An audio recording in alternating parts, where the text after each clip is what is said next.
We're going to go live. Welcome, everybody, to another WineShark Wednesday. It is your host, the WineShark, here to talk to you a little bit today about the world of wine in my world and some grocery store grab fun times. No fun topic for this week because summer reasons. I was not inspired this week, so instead we wanted to focus just on our wine. So I will give you guys a news update, though. I have been working hard away at getting the newsletter finished for July, which is going to announce all of the tour dates that we're planning for the rest of the year. So look for that in your inbox if you are subscribed to our newsletter.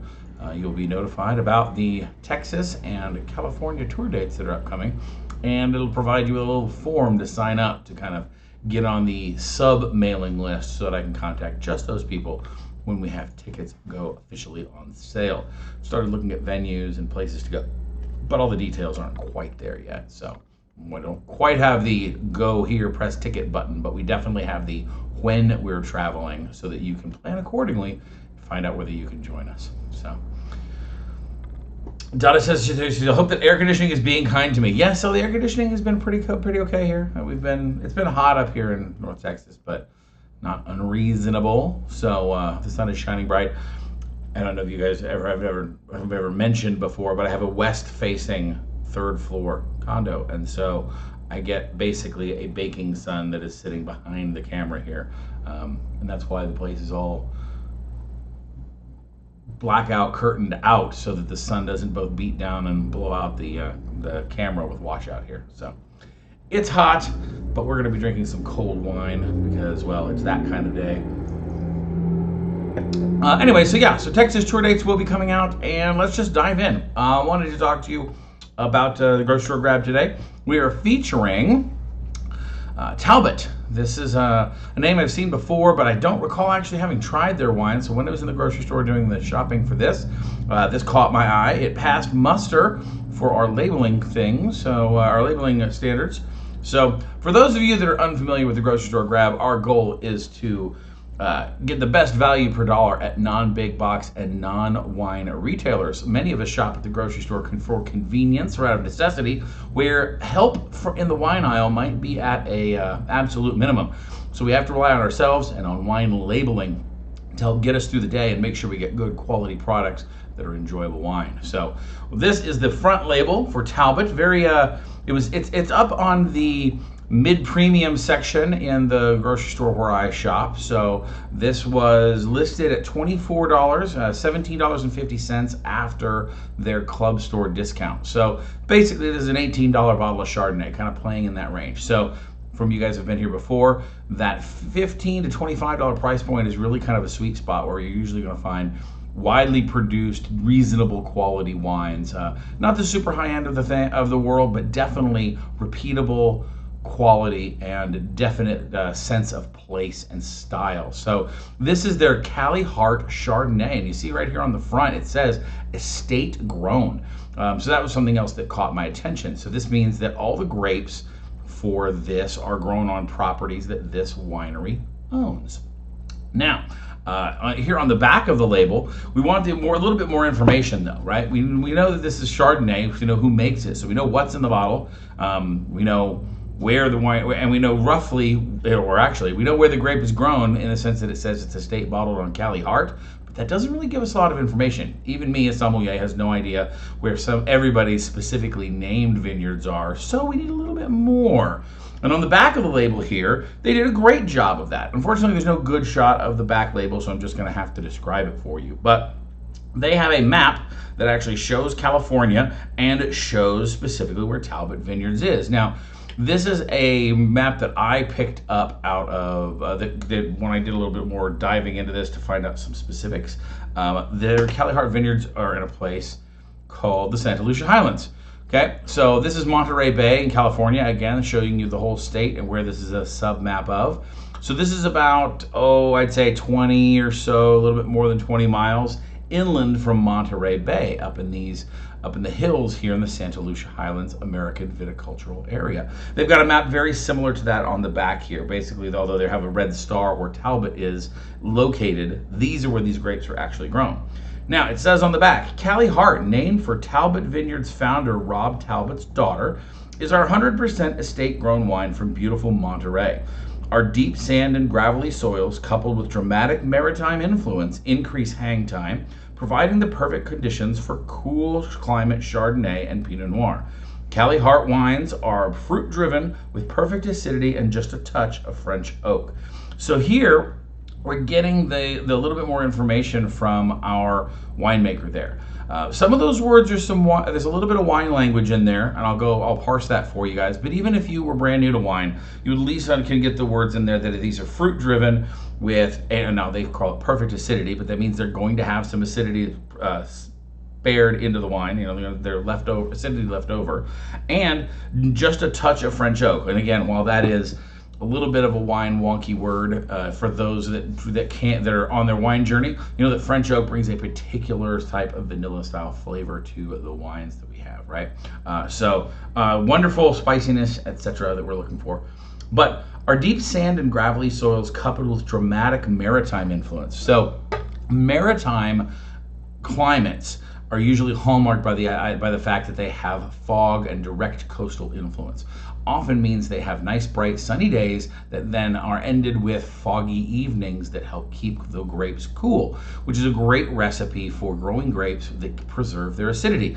High sunshine without high heat, rather. So you want a lot of sunshine, not a lot of heat. You get the grapes do a lot of grape growing, and then in the night you get them cooled down with that evening fog, and that keeps the afternoon sun from keeping on them, and you get this nice preservation of acidity with that drop in temperature.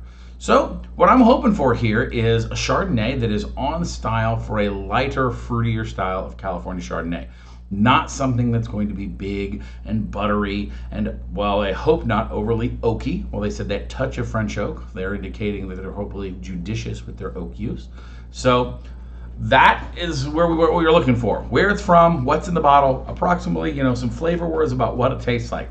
I would like to see some better flavor words here. When they say fruit forward, I'd like to know what fruits they're talking about. But it seems they have one label that goes between both their Kali Hart Pinot Noir and Chardonnay. So I don't think they're doing us a favor that way. But to somebody who's a little bit more along their wine journey, this is at least giving us some specifics about where the wine is specifically made from. The fact that it's estate grown, it means that it's all the grapes are coming from that one place. It should taste like this region's wines, and that's what we're hoping to get. At least when we start paying about $18, $20, $30 a bottle of wine, anywhere in that range, we should definitely be seeing typicity of location, right? That idea of this is Chardonnay that tastes from there. So we ask ourselves three basic questions, though, when it comes to the grocery store grab. We grab in, is it well executed? Is it on style? And is it worth the price tag? So this is a fairly light color on this Chardonnay. I mean, it's definitely a solid gold color on the full-bodied end of the white wine spectrum, but even here in the middling light that I have here, it's got a fairly light, not too overly golden color. On the nose, you can definitely smell that little hint of oak, but you also do get some little tropical fruit, almost like a grilled pineapple is what it reminds me of. And then maybe a little bit of, I don't know, something in there like maybe, again, it smells more like fruits that it smelled just off of fresh. They've been cooked, almost like lemons on the grill or pineapples on the grill. So it's got fruit there, but it doesn't have that fresh squeezed tropical thing that you expect from things like Sauvignon Blanc. Now, again, I'm not looking for that in Chardonnay, so this definitely has the right angle towards it. Not really getting anything from any soil indicators or anything like that in there. This is a New World style, so we're not really expecting that either, right? So this is not going to have that slaty or chalky minerality that we would expect out of a Chablis or a French style Chardonnay. But like I said, we're not looking for that because that's not where we're from, right? This is definitely going to be a coastal Chardonnay. We should be expecting that. What I like the fact is I'm not getting a huge dose of butter or overly oaky sensations to it, right? There's definitely just a hint of it. There's a little hint of fresh vanilla when I first get it, but that's it. So let's take a sip here.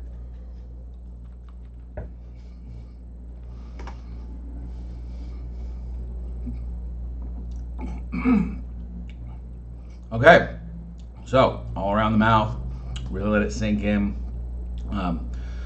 It doesn't present a big alcohol bomb, which on the label here it is clocking in at 14.6%, so it's pretty high in alcohol. It's well masked by the fruit, but the fruit isn't as explosive in the mouth as it is on the nose. Comes in the front of the mouth, you get a little hint of that acidity. Your mouth does get that water. They have preserved their Chardonnay's acidity, but right up at the front of the palate, that's where you start to get a little hint more of that. Now, fresh pineapple rather than grilled, so the aromas change a little. We got it on our palate and really kind of mixed it around, but the finish starts to go into that fade, that little bit more. It's almost like a lemon lozenge flavor going in on there, or like I said, or cooked lemons, and can definitely see like a lemon sauce. Now I'm wanting to put this with capers and turn it into a nice topping for one's chicken. So, but this is again, that heat comes in very late, and there's a little bit of warmth in the back of the mouth. Doesn't have a very particularly long finish, right? It just kind of fades away and then stops. So it's got kind of a mid-length finish rather. But the oak is certainly not overbearing. I think it provides a good bit of structure to it. And again, not bad. Certainly nothing. There's nothing on here that really has a ton of complexity. There's not a lot to get in there and describe. It doesn't go through layers and changes too much. But it's definitely got that front of the mouth acidity, helps your mouth water and kind of break up there. It's going to be very useful in that kind of thing where I want to pair this with stuff that's like I said, that's already had exposure to heat and the grill. I want to put this with, I want that lemon flavor or that pineapple flavor. I want like pineapple skewers with chicken and bell pepper and onion on there over the grill, or I want to throw something like I said, like capers and lemon sauce and whatever the damn chicken dish that I'm trying to think of right now that's on the tip of my tongue I can't taste. But anyway, that whole marsala, there we go. Anyway, with that whole idea of big fresh white wine, this is definitely tamped down from that a little, but it still preserves some of its acidity. So definitely, is it well executed? Yeah, no flaws here, right? There's nothing that the winemaker has seemed to have cut corners on, or that they're doing too much of. On the flip side, is it on style? Yeah, it's definitely got that Northern California kind of fruit-forward Chardonnay. But I like the fact that when we say on style here, I mean, I think what the style should be restrained as, so restraint's a word I'd use here, because it's not overly oaky, it's not overly buttery. And those are two of the big complaints I get a lot of times in a lot of California Chardonnays. They lack restraint in those two areas particularly. So all things being said, it's got that style, I think, down to a pretty good level. And is it worth the price tag? Yeah. This is that point where I'd say yes, it is, but it's not going to be my first run to at that price point. There are some others that I think have a little bit more depth going on. I like the fact that that they're focusing on specific regions here. On their website, they do have several different localities within the AVA, within the Monterey County AVA, that bring out different expressions, and I would love to try those kind of back to back. Perhaps it's just not this Santa Lucia Highlands Chardonnay that is my favorite. Perhaps there are some that are a little bit more on my particular jam, so to speak. So, chicken piccata. There we go. David and Mary thought we have got right. It's piccata, not marsala. Piccata. That is the lemons and capers sauce. Thank you, and butter. See, I knew one of you guys would be able to help me out there. I know I used to make it all the time, but why I can't remember right now, I don't know. I'm thinking too much about Highlands and grapes and weirdnesses. So there's that. Okay, so anyway, this is fun. Definitely go check it out. I can definitely say it's a recommend. I am eager to explore some of their other wines now and do some, like I said, do some head-to-head comparisons. So check them the next time that you're up at your local grocery store. But let's just give you guys the preview. I'm going to give you guys the verbal. You can get the first, you heard it here first, even though you won't be able to act on it until tomorrow. What's going on with the tours. So the tours we're going to do we got two tours. California and Texas. Texas in early October. We're going to do 4 days from October 6th through October 9th. We'll do 3 events per day. We're going to do a winery lunch, a winery tour, and then a wine dinner each day. There'll be some different options from different places we'll go. We're probably going to, I think we're probably going to put, if we've got 8 day events, right, for 2 per day, we ought to be able to go to mostly different places that I like. I might hit 1 or 2 of them twice to give people some opportunities. So winery lunches, winery tours, then we'll do 2 casual dinners and 2 upscale fancy dinners. The tours and lunches will be fairly small scale. We're talking about 6 to 12 guests maximum. So this isn't a really big show. This is a small, intimate kind of venue. I'm going to try and arrange some special events for us in certain places. Not only will we be doing vineyard tours and kind of facility tours for those people that want to see how the sausage is made, so to speak, up to some of the things like maybe some library tours where we do some verticals of people's various offerings, etc. So all the stuff we learned up in March, we're going to take and put into play here in October, right there, probably basically at the end times of our Texas harvest. We tend to harvest a little earlier here in Texas due to the heat, so I expect that they should be largely wrapped up. But Fredericksburg is separate from most of the places where the harvest is going on. A few places are there in the area, so we'll get to see what some of that activity looks like, I hope. So that'll be kind of fun. So that's the Texas tour. Then we will have the 2 dates for California. We're going to do 2 5-day, 4-night shifts. We're going to do one from the 3rd through the 7th, and that will be Lodi, Sonoma, and Napa. So it will be nearly identical to the tour we did back in 2018. Okay, the locations will be very similar. So we'll spend a half day in Lodi on Wednesday. Then Thursday morning we'll travel to Napa. We'll spend Thursday, Friday doing Napa, Saturday doing Sonoma, and then Sunday back is basically a travel day back home. Then the second tour, the next week from November 10th through the 14th, we're going to do Napa, Sonoma, and Clear Lake. We're probably still going to stay in Calistoga, but we're going to go directly there. We're then going to range up to the north of end of Napa. So we'll do some of the northern end of Napa things. Then we'll also go over the hills and out past Healdsburg and Geyserville and into the Alexander Valley. Then we'll also go up north and east a little bit up to Clear Lake, to the Clear Lake AVA up in the hills up there. So this will be a new treading place for either those that have joined us before or want to try some places that you've never really visited before. So those will both be there. So tomorrow in the email, I will send out a list that everybody can just basically do an intent sign up. Basically, all this is put your name on the list, and I'm going to put you on a separate email list to chat about these. Tickets are not yet available for any of these. Patreon folks will get first access to all the tickets for these events, probably about a week's worth of time before anybody else gets a shot at them.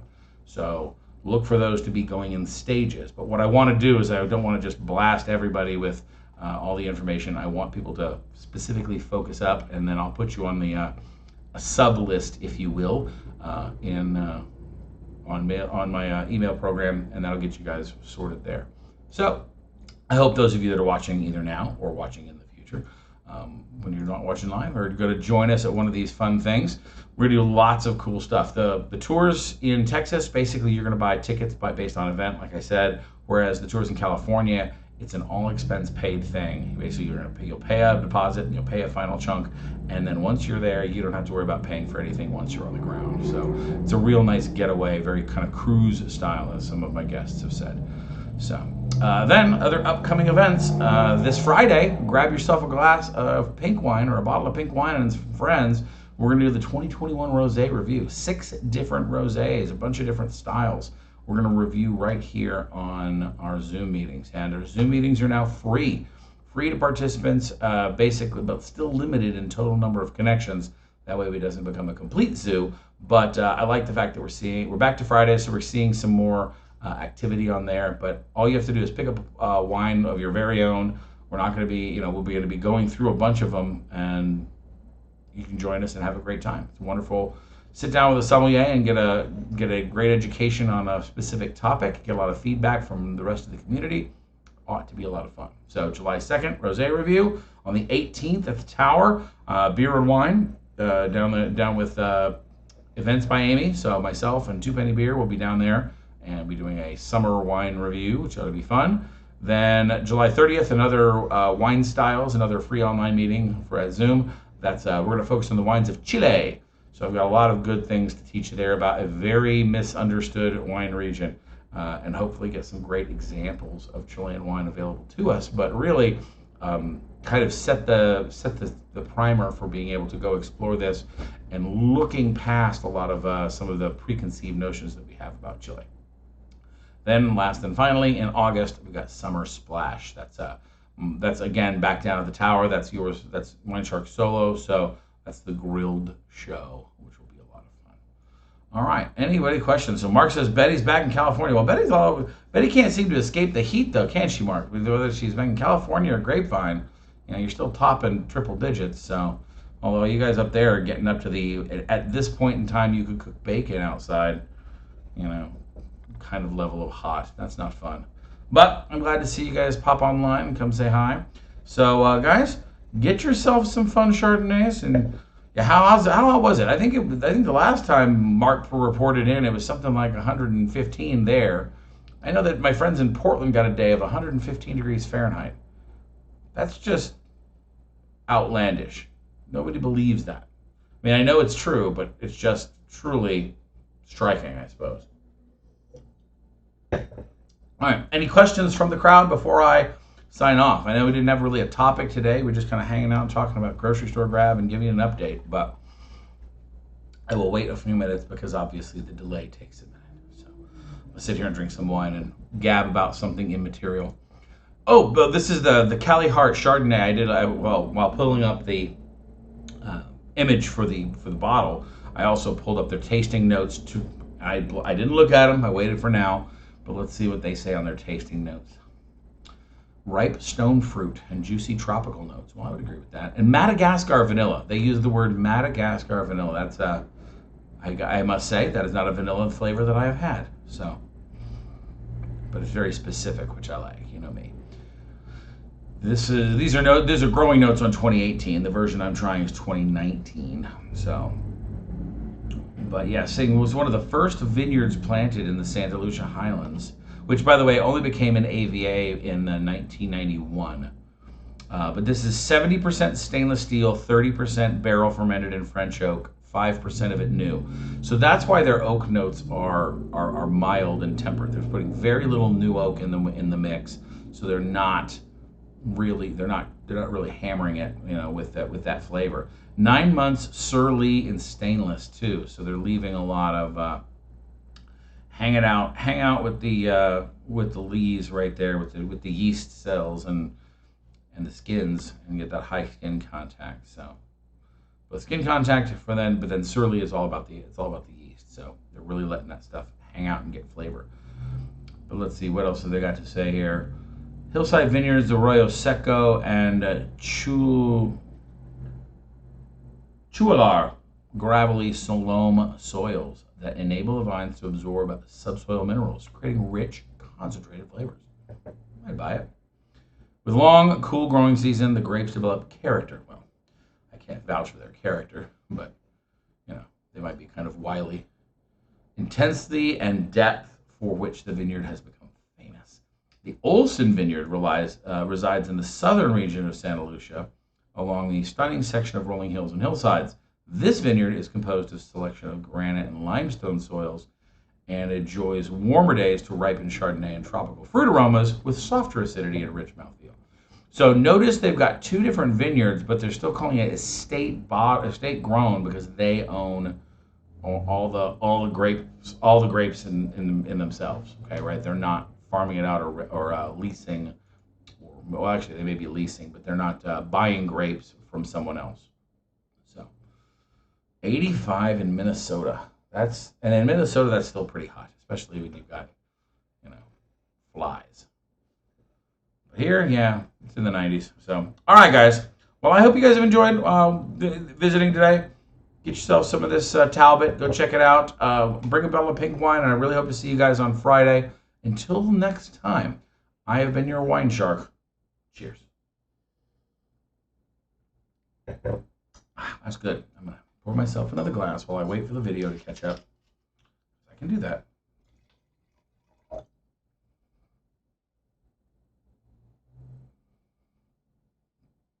All right, there's that.